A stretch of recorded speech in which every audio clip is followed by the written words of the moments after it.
We have a lot of groups that have got to go, so we're starting with Shannon. Anna Marie, you will be next. So let's see how far we can get, because I do want you to not have to do it over final exam time, if possible. So, without further ado, let's turn our attention over to Shannon. Okay?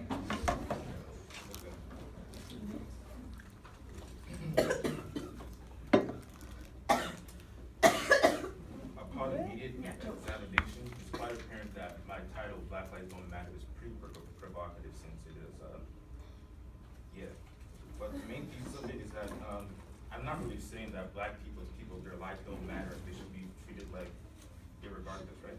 But it's actually about how the way I perceive it, the whole Black Lives Matter movement, which is prominent right now, seems to be about taking a self-determination away from black people and making them seem more like passive objects that can only be acted upon and cannot determine their own future and stuff like that, right?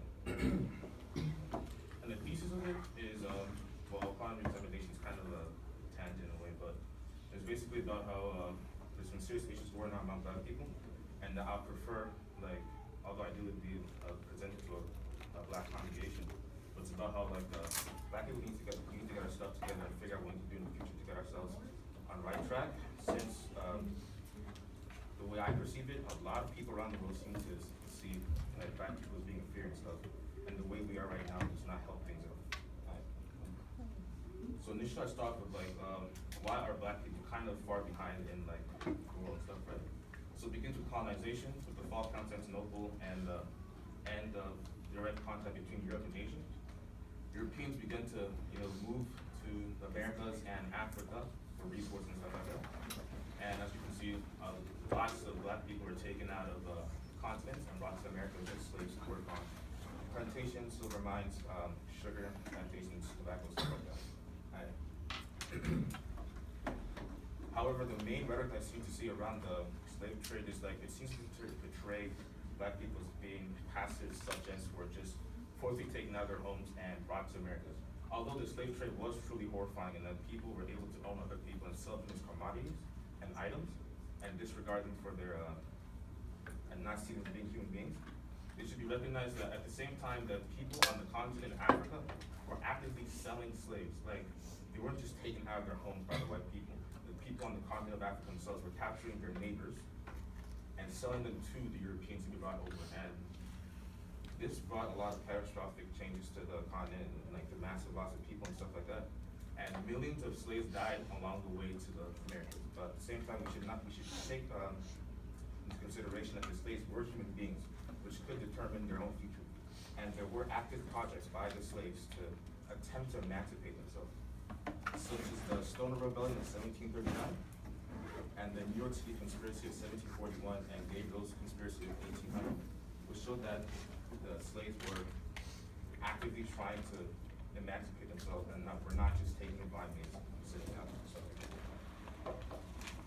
this is portraying how black people were being sold as items. And I guess whenever I look at it, I'm kind of amazed by how, for one, thank God there's been significant ethical and moral progress to this day, but the fact that people were able to sell other human beings and their families and stuff like that with no regard at all for it, I guess it's kind of horrifying to a certain degree.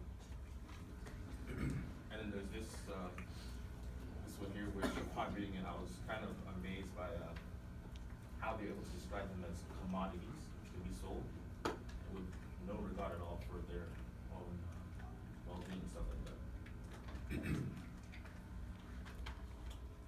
And I believe this is a wood carving of the take of an insurgency, or I'm not sure how to describe it, on the L'Amistad, which was a ship that brought bringing slaves over to the Americas. And the slaves on it, I believe they took over the ship and they killed the captors on it. And I believe the U.S. court ruled that it was illegal for them to be bringing slaves over because I believe they had ended the slave trade in 1820, but there were still slaves in the U.S., of course. And I guess I'll go into like what the main issue is among black people right now. And the way I see it, 1970, there was the Great Society program under Lyndon B. Johnson, and the War on Poverty, which was an active campaign to try to end poverty by bolstering the welfare state. However, the way I see it, the program itself was kind of counterproductive in that it actually made it worse. As you can see, the rate of single parent households and births out of wedlock increased significantly following the 1970s. To the point that is 72.3%, 3 out of 4 black children right now are illegitimate children, not born of parents that were wed together. And the issue with single parent households is that, one, they tend to be single mothers, and without the extra income, added income of having a male at the household and stuff like that, it's very negative on the development of the child, and which is why there's so much crime going on among black people right now. And this is just portraying the poverty rate among married couples, which for black married couples is 7% or 6.9, while among non-married single households it's 35%. So you can see that marriage seems to be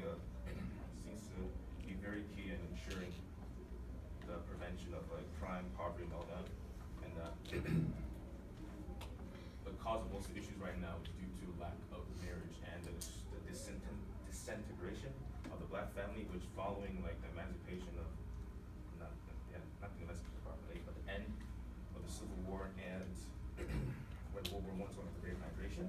At that time, black families usually relied on like not only nuclear families but extended families like cousins, uncles, and stuff like that. But when they moved to urban areas to work together to establish themselves in a usually hostile environment where they would compete for labor with immigrants from Europe who did not want them to be taking jobs away from them. This graph here is showing like the crime over time of homicide victims, and as you can see, it's disproportionately as in overwhelmingly black males are overrepresented as homicide victims, even though they are a small fraction of the population. And then, yeah, I personally didn't really care too much about that part because I wanted to ramble about philosophy and stuff like that. But aside from that, the subtitle of my thing was The Potential for Greater Universality, and that was in reference to the Haitian Revolution, where the Haitians Haiti had like a population which is primarily of black slaves which were brought over from Africa, and was by the French, by a small minority of landowning French white people. But when Toussaint Louverture took over in he died in 1803, but when the Haitian Rebellion Revolution was successful in 1805, when they drafted the Constitution, they made it so that all people, all Haitian citizens, regardless of the color of their skin, are black. So it enabled them to establish Haiti as a black republic, which is an opportunity that enlightened philosophers and revolutionaries in Europe at the time could never achieve due to the constraints of ethno-linguistic and religious divisions. So this is also in reference to like Malcolm X, how the way when he changed the name from black into X, the X signifies like how black people were Africans were deprived of their ancestry, their heritage, their culture, and all that, and they're brought over to the U.S. And by signifying that, not only does it represent their lack of identity, it allows them to create a new identity of potentially greater universality, which is not constrained by the ethno-linguistic and religious divisions that is found in the continent, stuff like that. And I believe that is all. Okay. No, you're perfect. All right, thank you very much. All right, any questions for Janan? Yes. I was wondering how Yes. that tied into like the title exactly. Which part can do that? Your presentation. No, I was just wondering, just wondering how like, so you said that the title is Black Lives Don't Matter, Yes. but you, throughout your presentation, you talked about, mostly statistics, and I was wondering how it tied in, or like what. I believe the reason why I said Black Lives Matter, one, I recognize that it might be extremely provocative and surgery, and I guess I would have it doing that. But aside from that, it was kind of like the way that I see Black Lives Matter doing things, doing how they function is that whenever a black person, black male is killed by a police officer who's white, they usually, march in the streets and all that, call for justice. But whenever like black children or black, or other black people are killed by other black people on the daily and stuff like that, they don't seem to be saying nothing about it. And that's what I see as a problem. So the way they portray black people as passive objects that are constrained by, what's it called, white supremacy or stuff like, not white supremacy, but rather like racism and like disproportionate allocation of resources. Yeah, the way I see it is that they're not giving enough like self-determination and like to black people themselves, and like what are they doing and like what are we doing, and what can we do to improve ourselves without focusing on what other people are doing. Because what I see, like usually a person who's like a good student and stuff like that, right? When they want to improve themselves, they don't focus on outside factors, but rather what are they doing themselves to see how they can do better in the future. All right, thank you very much. All right, so now we have Anna Maria. Exactly, I was born in Bed Lobster.